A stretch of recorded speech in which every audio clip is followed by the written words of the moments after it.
three dimensions got me bent and got me twisting. I know I done said a lot, but I should probably stop pretending. I don't really hold the key and I can't really push a button. I just step up to the mic and try my very best to bust it, but I ran out of breath. It's tight in my chest, my feet just might fail. I can't stand up.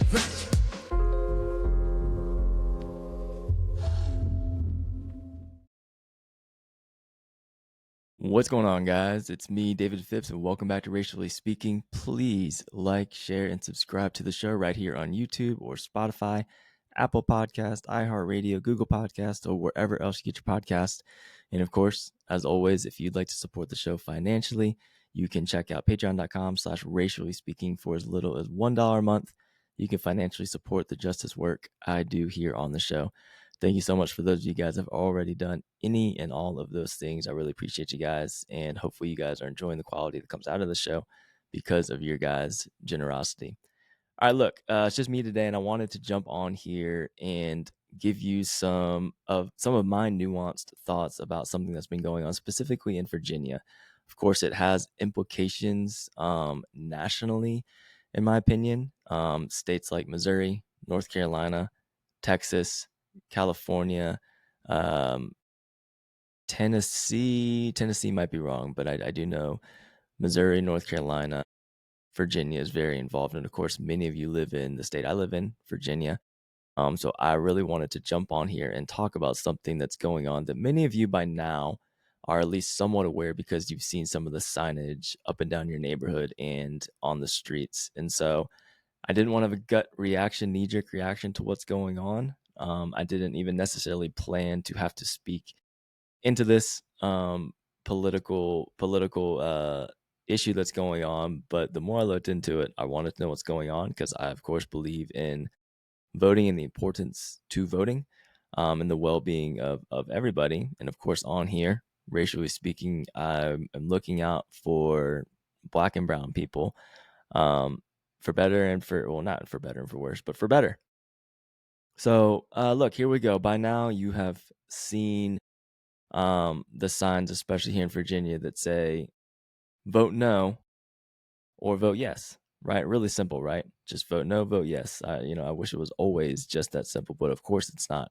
Of course, the vote no signs, and this is saying early voting is open right now as we speak. But it, of course, will culminate on April 21st. So from now until April 21st, you have to vote yes or no in the special election going on here in Virginia. The signs that say vote no, at least where I am in Southwest Virginia, say vote no, end the gerrymandering. Okay, so end the gerrymandering.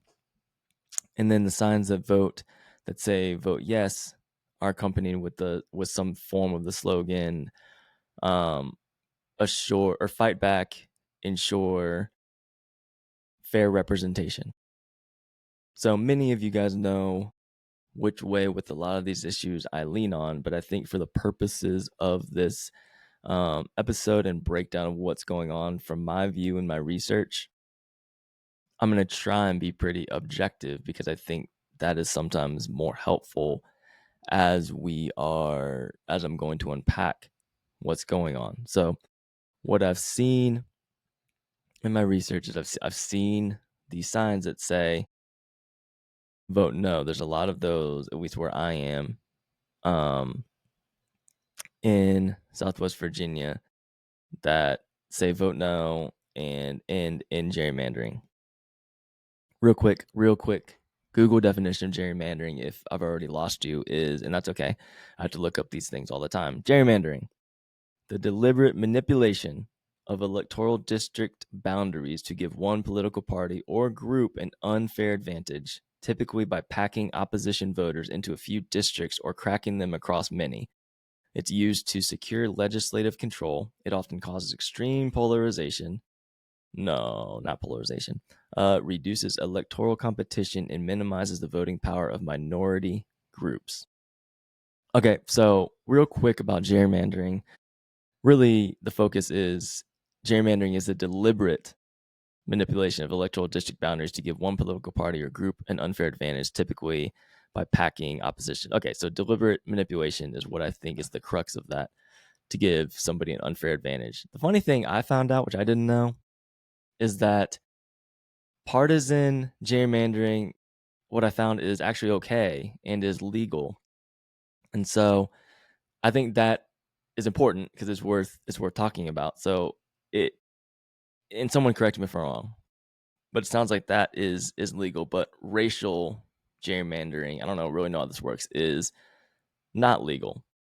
So essentially it's kind of lobbying up for people to find loopholes to gerrymander. And I'm not a historian or know all the ins and outs of when this has been done legally or illegally and whatnot, but I know falsifying elections and all this stuff are hot button issues. So I wanted to really look into this in a bipartisan way to see, okay, what is going on here. And so I tracked it back to this kind of being the special election essentially being a special election in response to gerrymandering, in response to something that's already been done all the way back to the fall or winter, December, November times in Texas, where President Trump, and I'm going to post these on my Patreon page, these things I've been reading, pressured Governor Greg Abbott of Texas to redraw the lines for upcoming elections, gerrymandering. And to spare you guys all the in and out details, what was then found by him doing this, by Governor Abbott pursuing this, it went to a lower court to be judged whether or not this was fair or not. And what I found from multiple sources, I don't have the judges' names pulled up, but 2 judges from the lower courts, one appointed by Trump and one appointed by, I believe, Obama. So I think that's notable. Both declared that this was not okay, that it was going to objectively give, I think, largely Hispanic and Black populations in Texas lesser voice and kind of take away their vote. And so essentially it was declared and ruled illegal, and it was racial gerrymandering and racial bias, and they blocked it. So that was the initial take by the lower courts, which how the government is set up, that should have been it. They should have, that was their jurisdiction, and that should have stood. Somehow it ends up getting appealed and taken to the Supreme Court, and this is where I really had to keep looking into this. So it goes to the Supreme Court, and again, long story short, what happens is the Supreme Court ends up reversing it and saying, no, it was unfair that this was declared unfair or racial, and it actually just looks like it's bipartisan. Truly, my integrity on the line, looking through a bunch of resources, could not find a good explanation of the usurping the lower court's ruling that explained that it wasn't racial. Their justification was something along the lines of they had failed to provide an alternative map to what Texas was claiming to want to do to withdraw. And that map, by law, would still have to show how what Texas wanted to accomplish could still be done in their way, an alternative way. The thing that I think obviously got a lot of pushback, and to me makes sense that there was pushback, is there could not, it feels like that's a lose-lose. And that feels like it's unfair, because that's under the assumption, in my opinion, that what Texas wants to do with drawing these lines, that there is an alternative way to have this not be race-based, which I think works against the original ruling of it being racist and racial. And so I think that was a bit confusing, and they threw in some other language that the pushback the Supreme Court's ruling was that they also did not go about it some fancy language in good faith like they were supposed to. Again, I'm not a Supreme Court expert, but I'm giving you some tidbits on multiple sources saying that these were the justifications for it. There was, of course, dissenting across political lines, dissenting and supportive opinions on the Supreme Court, so it wasn't unanimous by any means. But of course, I wanted to pinpoint, this was a racial issue from the beginning of this being proposed. And by redrawing these lines in Texas, it assures, I think it was up to 5 more seats in the House for this next election. And so that's why the lines are being redrawn. So affects further elections, obviously, and would go all the way up to affecting the current administration, which is why President Trump pressured Greg Abbott to do this originally. Since then, Gavin Newsom and California have responded to redraw their lines in response to the gerrymandering in Texas. And then in response, I believe Missouri, North Carolina are involved with responding to California. And now, of course, Virginia is involved with this as of now, early voting. And then April 21st, it will culminate to be the final vote. And hence these signs. So bring it full circle. Vote no in gerrymandering, which I think with what I've just explained is misleading because it says in gerrymandering when the response was, when this is actually a response to gerrymandering.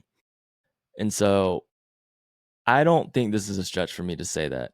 And I've got some visuals. If you're not looking on visuals on Spotify or YouTube, you need to see this or look it up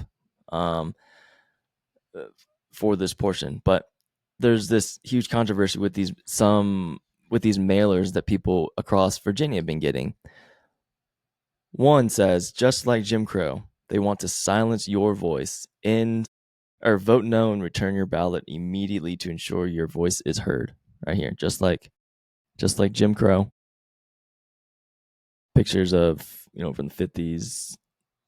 Of course, all black people in the pictures.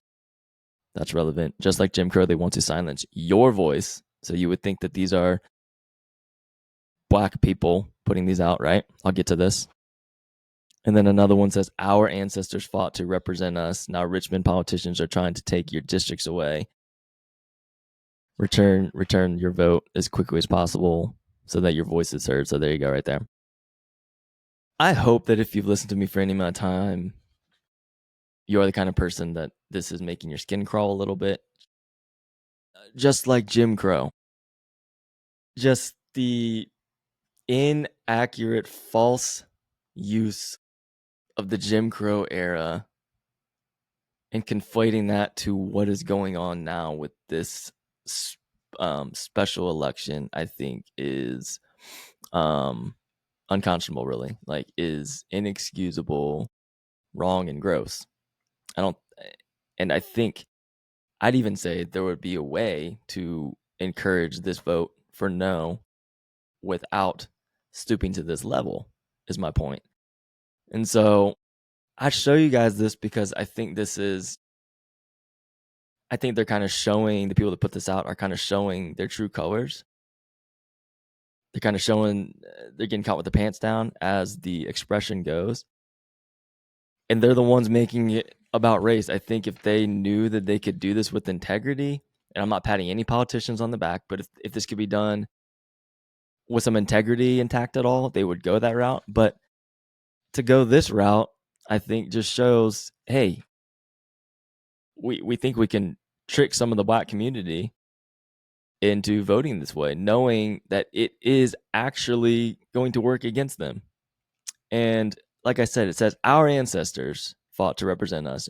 Just like Jim Crow, they want to silence your voice. Well, if you do any kind of research on who's putting these out, there's all of these kinds of investigations and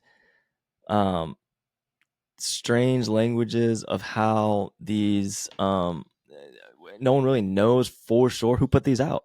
It says paid for by Democracy and Justice PAC. So Democracy and Justice PAC, that's it's right there. If you can look at the visual right there, because you have to have something on there. if you were to specifically type in democracy and Justice PAC is important. It doesn't exist. It's not a real thing.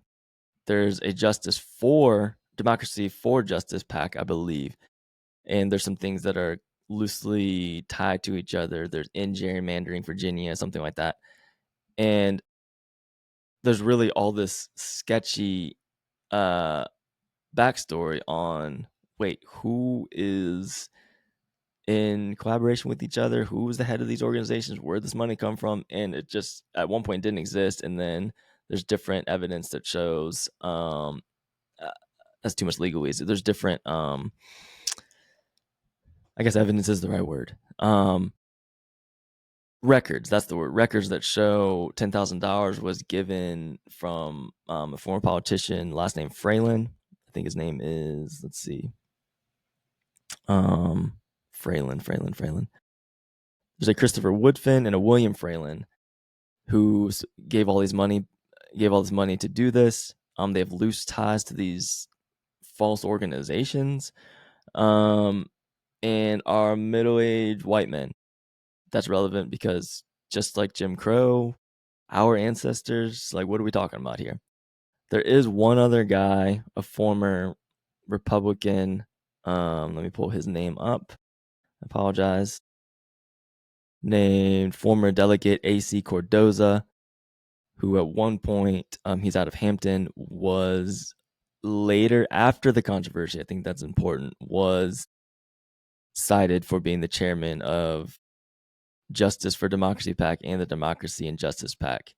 I think it's notable that he was added late after the controversy came out, and that's relevant because he is African American.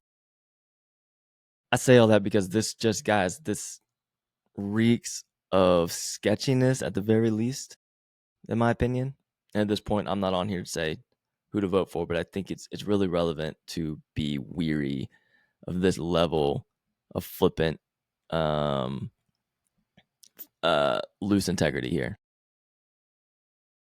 On the other side is the yes vote, of course, talking about fair elections and fair representation. I think that's worth looking into as well, because again, I'm not here to pat any kind of political side or politicians on the back, but I will say one side in this case is doing some egregious lying to people with these mailers and false narratives that they're using in the campaign.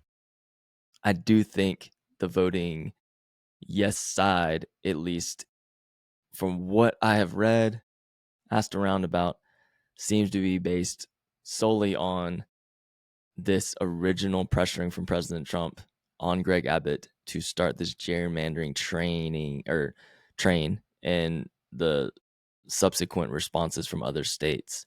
Because this is, of course, these are small special elections, but they have big implications that are going to affect the masses, and specifically in this case, specific Black and brown communities. So I encourage you guys to please look into this. Don't sit out the vote. Look into this. Be educated. Hopefully this is helpful. I'm going to post more of these things I've been reading through on my Patreon page right after this. So please look into your own education. Do your own research. Don't look at these signs. Become numb to what they could be standing for and sit it out. I encourage you guys to vote. Be engaged. Love you guys. Thank you so much for listening to this. And I'll see you guys next time. The music you're listening to is done by our guy Dylan Dent. Our artwork was created by Ashley Bush. Please like, share, and subscribe to the show, and check out patreon.com/racially speaking. Peace.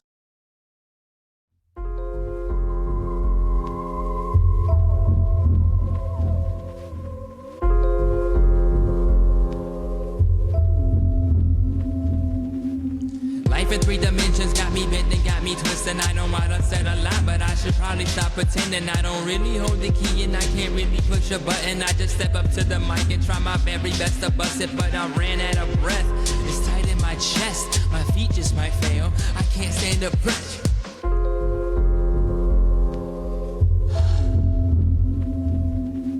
The nightmare might scare you, no worse than reality. They hunt you by day, R.I.P. Ahmaud Arbery. Everybody got a time, but that's less than comforting. I hope I'm alive by the time they choose to comfort me. Mosquitoes in the vein, or leeches on my soul. This money on my mind is a fracture in my bones. You get crippled by continuing existence like a ghost. And they wonder why we drink, and they wonder why we smoke, and they wonder why we think that everything's a joke. I'm shocked that we can sleep, must be the thought of letting go.